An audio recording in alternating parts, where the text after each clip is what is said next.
Thank you, Terry. Just wanted to let people know how way back we go. Way back. 35 years back. So first off, heartfelt thank you to Maya and to Leadership Conference, not just for this leadership, but for the leadership of decades, always assembling those who need to be assembled to keep up the fight for voting rights, for dignity, for justice. Voting rights is human rights. That's part of the name of the Leadership Conference, and that signals why the stakes are so high around these bills. It's been a privilege of a lifetime to be part of this democracy team. The thing about that team is it keeps showing up, it keeps getting bigger. It comes every day with more determination and persistence. Once you're on that team, you can never get off the team. So it doesn't matter whether I'm in that chamber or I'm outside here, I will be part of that team until we see the success, until we get to the top of the mountain. There are two things that affect the average person's sense of their worth in our democracy, whether their voice actually matters.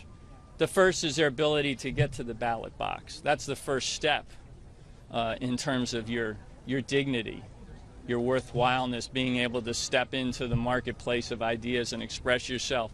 And this package of bills will ensure that people get that ballot access. But the other part that is about your voice is whether after you've elected people because you got access to the ballot, they go carry out your wishes and dreams. And this is where we've seen so many people frustrated and angered and plunged into deep cynicism for years now because they elect lawmakers who come to Washington and other places but get influenced and captured by big money, by corporate interests, by dark, sinister voices that want to take over the democracy for themselves. So that's the other critical piece of this, the other pillar.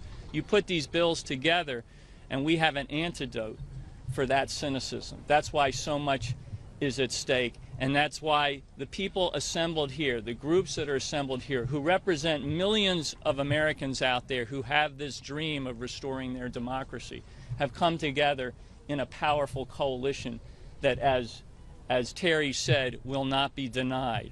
With the advocacy of people like Senators Warnock and Klobuchar, Joe Morelli, Terry Sewell, and all the others who stepped up behind this effort, and the support and the teamwork that's represented by the others that are here today, we will not be denied, as Terry says.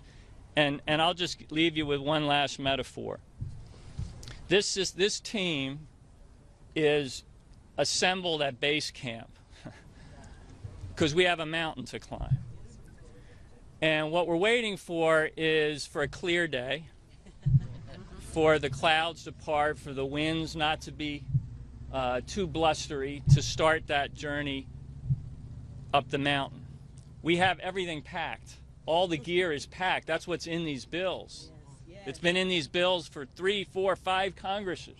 It represents the input of legislators channeling the hopes and dreams of the people they represent that made its way into legislation for decades, including John Lewis's legislation, the Voter Empowerment Act, which is right there at the front end of the Freedom to Vote Act. So our bags are packed, and we're waiting for a clear day to go up that mountain. And that path is a procedural path. That's the path in the Senate that decides that you can no longer deny the majority will of the American people. And everybody here is equipped and ready to take advantage of that clear day, that moment. We hope it's coming soon. We believe it's coming soon. And when it comes, we will be ready. So thank you all for being part of this effort.